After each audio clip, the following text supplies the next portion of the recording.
দর্শক স্বাগত জানাচ্ছি চ্যানেল 24-এর সাপ্তাহিক বিভাগীয় খবরে। ভিন্ন রকম সংবাদ নিয়ে আমাদের এই আয়োজন। আজ জানাবো খুলনা বিভাগের জেলাগুলোর খবর, আর আপনাদের সাথে আছি মামুনুর রশিদ। নড়াইল এক্সপ্রেস বা ক্যাপ্টেন ফ্যান্টাস্টিক, এমন নানা নামে নানা বিশেষণে বিশেষায়িত করা হয় যাকে, তিনি আর কেউ নন, মাশরাফি বিন মুর্তজা। নড়াইল এক্সপ্রেস নামে পরিচিত মাশরাফি বিন মুর্তজাকে চিনেন না, ভালোবাসেন না এমন মানুষের সংখ্যা কিন্তু একেবারেই কম নয়।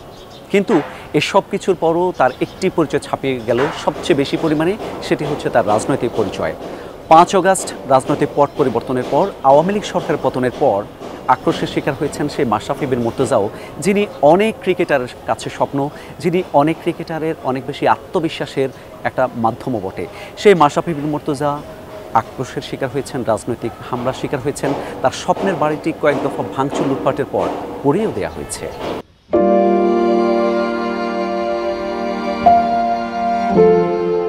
বাংলাদেশের ক্রিকেটে নড়াইল এক্সপ্রেস বা ক্যাপ্টেন ফ্যান্টাস্টিকের যে অবদান, তা যেন নিমিষেই ধুলোয় মিশিয়ে যায় একটি রাজনৈতিক পরিচয়ে।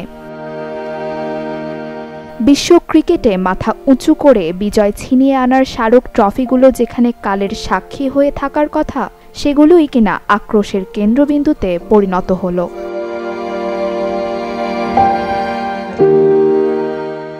5 আগস্টের পট পরিবর্তনের সাথে সাথে বাড়ি ছাড়তে হয় ভাঙা পা নিয়ে মাঠে দাপিয়ে বেড়ানো কোটি ভক্তের প্রিয় ম্যাচকে। রক্ষা পায়নি অনেক স্বপ্নে তৈরি করা বাড়িটিও, কয়েক দফা লুটপাটের পর পুড়িয়ে দেওয়া হয় সেটি। তো এই বাড়িটা ছিল আমাদের নড়াইলের দর্শনীয় স্থানের মধ্যে প্রধান একটা জায়গা। নড়াইল তো ভালো কোনো জায়গা নেই, এই বাড়িটাই কিন্তু বিভিন্ন জেলা থেকে লোকজন এই জায়গা মাশরাফির বাড়ি দেখতে আসতো, ঠিক আছে। কিন্তু বর্তমানে এমন অবস্থা হয়েছে, প্রয় দেওয়ার পরে বাড়ির দিক তাকায় দেখেন এটা ভূতের বাড়ির মতো অবস্থা হয়েছে। জায়গায় কোনো লোকজন আসে না। জেলার বিভিন্ন জেলার লোকজন এই জায়গা আসতো, আমাদের জেলার বিভিন্ন গ্রামের লোকজন মাশরাফির বাড়ি আসতো মাশরাফির সাথে ছবি তোলার জন্য। এখন আসলে দুষ্কৃতিকারীরা এই বাড়িটা কেন পুড়াইছে জানি না। যে বাড়িটি একসময় ভক্ত অনুরাগীদের পদচারণায় মুখর থাকত, সেটি আজ পরিণত হয়েছে ভুতুরে বাড়িতে। চারিদিকে এখন শুনশান নীরবতা। জানালার ফাঁক গলে আলো এলেও ভেতরে নেই প্রাণের অস্তিত্ব। কেবল শামুকের খোলসের মতো দাঁড়িয়ে আছে মাশরাফির বাড়ি। এত কিছুর পরও দূর দূরান্ত থেকে ভক্তরা আসেন বাড়িটি এক নজর দেখতে। ধ্বংসযজ্ঞের মাঝে এক বুক হতাশা নিয়ে ফিরে যান নিজ গন্তব্যে।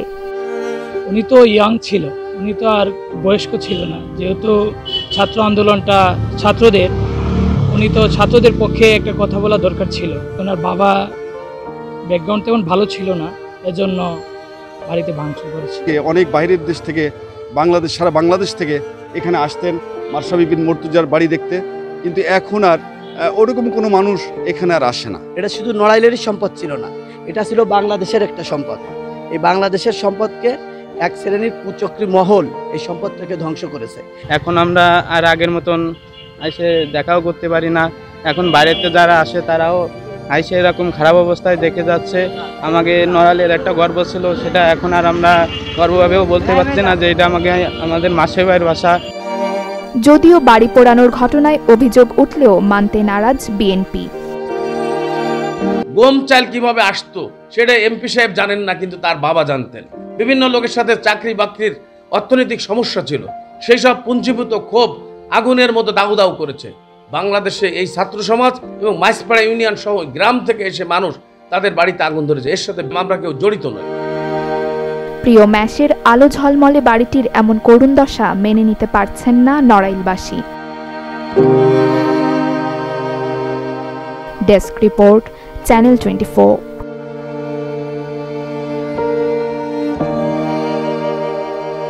মিয়ার দালান নামে পরিচিত ঝিনাইদহের মুরারিদহ গ্রামের রাজবাড়িটি, প্রতিদিন দূর থেকে অনেক দর্শনার্থী আসেন এখানে দেখতে, ভিড় জমান নানা বয়সশ্রেণীর মানুষও। কিন্তু রক্ষণাবেক্ষণের অভাবে ধ্বংস হতে বসেছে এই বাড়িটি, যে কারণে পর্যটনেও পড়ছে ভাটা।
গাজর বা পেঁপের মতো কাঁচা খাওয়া যায় কচু। কাঁচা চিবিয়ে খেলেও গলা চুলকায় না। শুনতে অবাক লাগলেও ৩ বছর ধরে এমন এক জাতের কচু চাষ করে আলোড়ন সৃষ্টি করেছেন খুলনার কৃষক নিউটন মণ্ডল। মাছ বা মাংসের সাথে রান্না করেও খাওয়া যায় এই কচু এবং খেতেও বেশ সুস্বাদু।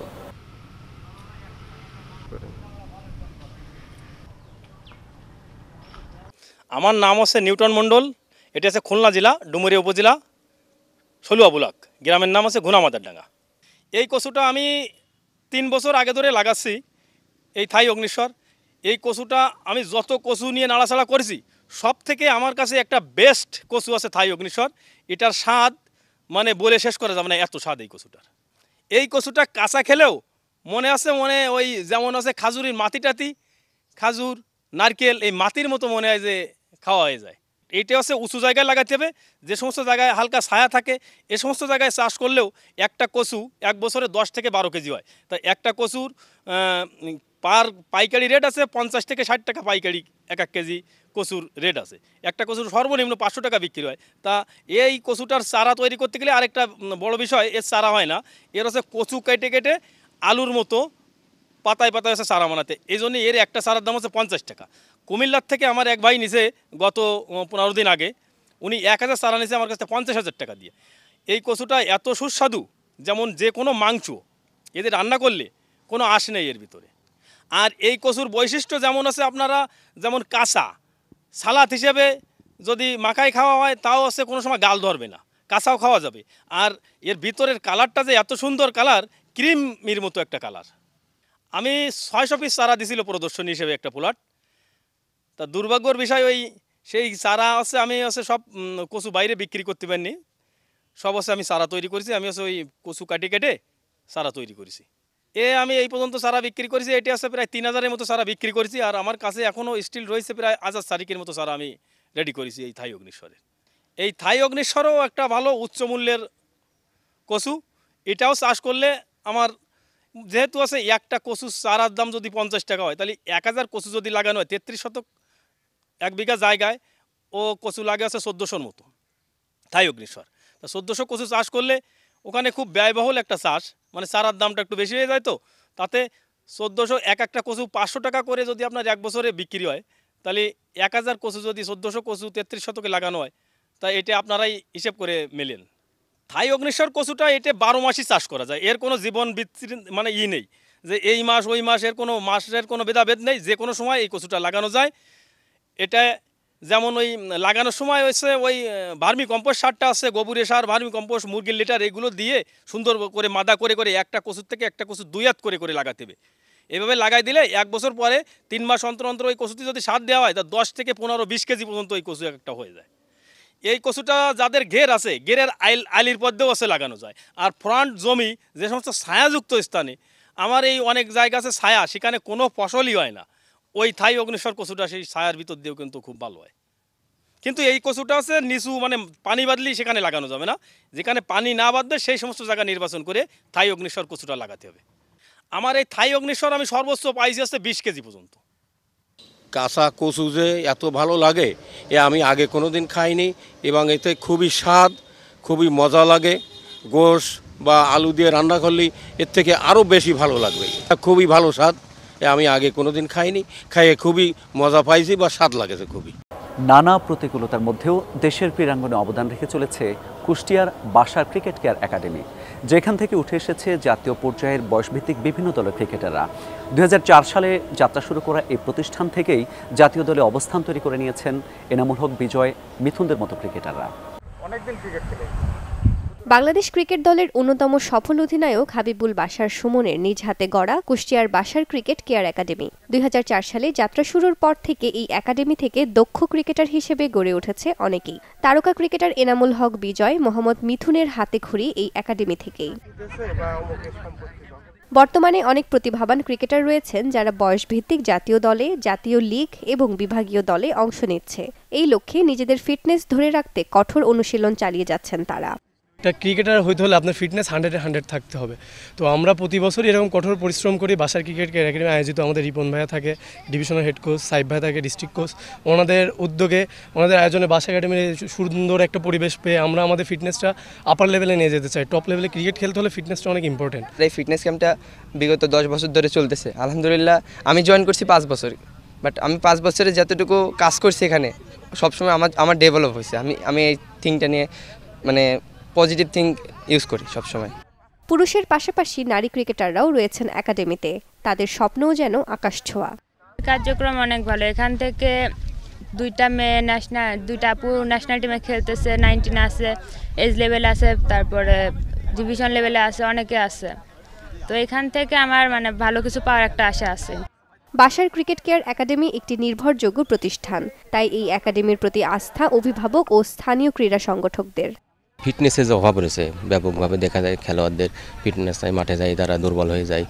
এটা করার উদ্দেশ্য যে এইখানে করলে খেলোয়াড়দের যে সক্ষমতা সেটা বাড়ে অনেক, এবং এই একাডেমি প্রতি বছরে এটা আয়োজন করে, এটা খুবই ভালো। আমি অভিভাবক হিসেবে আসি, ভালো লাগে দেখতে। বাংলাদেশ ক্রিকেটে সময় পার করছেন বাসার ক্রিকেট কেয়ার একাডেমির কর্ণধার বাংলাদেশ ক্রিকেট দলের সাবেক সফল অধিনায়ক খুব একটা সময় দিতে পারেন না, তাই তার অবর্তমানে তারই বড় ভাই কাজী ইমদাদুল বাশার রিপন দায়িত্ব নিয়েছেন একাডেমির। 2004 সাল থেকে আমরা শুরু করেছিলাম, আর দিনে যতদিন গেছে এরপরে আস্তে আস্তে ফিটনেসটা খুব ইম্পর্টেন্ট হয়ে গেছে। এখন একজনের স্কিল থাকলে অনেকে ফিটনেসের ঘাটতির জন্য এরা কাজে লাগাইতে পারে না।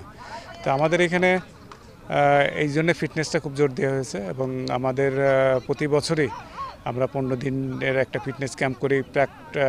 সিজনের আগে, সিজন শুরুর আগে এটা শুরু করি, এবং ছেলেরা খুব এনজয় করে এই জিনিসটাই। আমাদের একাডেমির সমস্ত খেলোয়াড়রা তাদের ফিটনেস ডেভেলপ করার জন্য এই 7 দিনের এই ক্যাম্পটা আমরা পরিচালনা করি। তো এখান থেকে খেলোয়াড়দের যে সুবিধাটা হয়, সারা বছরের জন্য তাদের যে স্টার্টিংটা, সামনে তাদের মৌসুম খেলা শুরু হবে, তো সেখানে তাদের যে মানসিক এবং তাদের যে শারীরিক ফিটনেসটা এর মাধ্যমে কিন্তু তৈরি করে দেওয়া হয়। সহায়ক হিসাবে কাজ করে যাচ্ছে, খেলোয়াড় তৈরি করে যাচ্ছে। এই খেলোয়াড়রা বাংলাদেশের জেলা পর্যায়ে, বিভাগীয় পর্যায়ে এবং জাতীয় পর্যায়ে খেলছে খেলোয়াড়রা। এটা একটা মাইল ফলক হিসাবে কাজ করছে বাসার একাডেমি। মাঠ সংকট সহ নানা প্রতিকূলতার মধ্যেও এগিয়ে যাচ্ছে কুষ্টিয়ার বাসার ক্রিকেট কেয়ার একাডেমির অগ্রযাত্রা। Desk report, channel 24। সড়ক থেকে এবার কৃষকের ফসলি জমিতে ছড়িয়ে পড়েছে মারাত্মক ক্ষতিকর পরগাছা পার্থেনিয়াম। খাদ্য উৎপাদনের জন্য ক্ষতিকর এই উদ্ভিদ নিয়ে চরম দুশ্চিন্তায় পড়েছেন মেহেরপুরের কৃষকরা। দেখতে ধনে গাছের মতো এই আগাছার নাম পার্থেনিয়াম। ইতিমধ্যে যা আতঙ্কের সৃষ্টি করেছে বৈশ্বিক ফসল উৎপাদনে। ক্ষতিকর এই উদ্ভিদের দেখা মিলছে মেহেরপুর সদর উপজেলার বুড়িপোতা গ্রামের সড়কের দুধারে। দুঃসংবাদ হলো, সড়ক থেকে ধীরে ধীরে কৃষকের ফসলি জমিতে ছড়িয়ে পড়ছে এসব গাছ। চাষিরা বলছেন, অন্যান্য আগাছা কীটনাশক স্প্রে করে নির্মূল করা সম্ভব হলেও পার্থেনিয়ামের ক্ষেত্রে তা একেবারেই অসম্ভব। এমনকি কেটে বা উপড়ে ফেললেও মিলছে না সমাধান, উল্টো ছড়িয়ে পড়ছে এক গ্রাম থেকে আরেক গ্রামে। ফলে দেখা দিয়েছে ফলন বিপর্যয়। মরে নাই গাছ, গরু ছাগলও খায় না, আরে মেরি ফেলে দিলি পারে এই গাছগুলা আবার তাজা হয়ে যায়। আমরা জমিগুলো নাই নিড়ানি দিয়ে মেরে দিই, কিন্তু রাস্তার সাইডে তো সবাইগুলো পরিষ্কার করে না, যার কারণে ওই রাস্তাগুলো বীজ হয়ে যায়, বীজ হয়ে মাঠ সমস্ত ফসলের ক্ষতি করে ফেলে। ভবিষ্যতে যদি ওই আগাছা থাকে তাহলে তো ফসল হবে না, আগাছাকে আগে সরাইতে হবে, তারপরে ফসল হবে। পার্থেনিয়াম শুধু যে ফসলের ক্ষতি করছে তা নয়, কারণ হয়ে দাঁড়াচ্ছে মানুষের শ্বাসকষ্ট ও অ্যালার্জির। ক্ষতিগ্রস্ত হচ্ছে গবাদি পশুও। আমাদের অ্যাজমা আছে, অ্যাজমা থাকলে পরে আমাদের শ্বাসকষ্টের সমস্যা হয়েছে। গাছটা খুবই ভয়ঙ্কর খারাপ। গাড়ি ঠেকলে চুলকায়, তারপরে ছাগল গরু কোনো জিনিসই খায় না, যার বিষেও মরে না। একই কথা বলছেন চিকিৎসকরাও। তাদের দাবি, পার্থেনিয়ামের মাধ্যমে অ্যাজমা, ব্রঙ্কোলাইটিস, এমনকি হতে পারে মরণব্যাধি, ক্যান্সারের মতো ভয়ঙ্কর রোগ। খেতে কাজ করতেছে, সে হয়তো উদ্ভিদটা ভালোভাবে চিনে না, কিন্তু বারবার সেটা সংস্পর্শে আসতেছে এবং প্রপার ট্রিটমেন্ট নিচ্ছে না। তাহলে সেক্ষেত্রে দীর্ঘমেয়াদী যদি তার সাথে সংস্পর্শে থাকে, তাহলে অবশ্যই তার স্কিন ক্যান্সার এবং লাং ক্যান্সার হওয়ার একটা ঝুঁকি থাকে। অ্যাক্সিডেন্টে যদি গরুর পেটে যায়, তাহলে অনেক সময় পুরা বডিতে তার ডার্মাটাইটিস হয়, হ্যাঁ, তার মানে হচ্ছে পুরো শরীরে জায়গায় জায়গায় গোল গোল হয়ে চাকা হয়ে যায় এবং চামড়া উঠে যাওয়ার মতো হয়ে যায়। অনেক সময় দেখা যায় যে শ্বাসকষ্ট হয়ে গরু মারাও যায়। আগাছাটি নিয়ন্ত্রণে নানা উদ্যোগের কথা জানালেন কৃষি সম্প্রসারণ অধিদপ্তরের কর্মকর্তারা। তাদেরকে কিছু ডেমো দেখাচ্ছি যে কিভাবে করে মাটিতে পুঁতে ফেলতে হবে, তারপর উপরে আগুনে পুড়িয়ে ফেলতে হবে।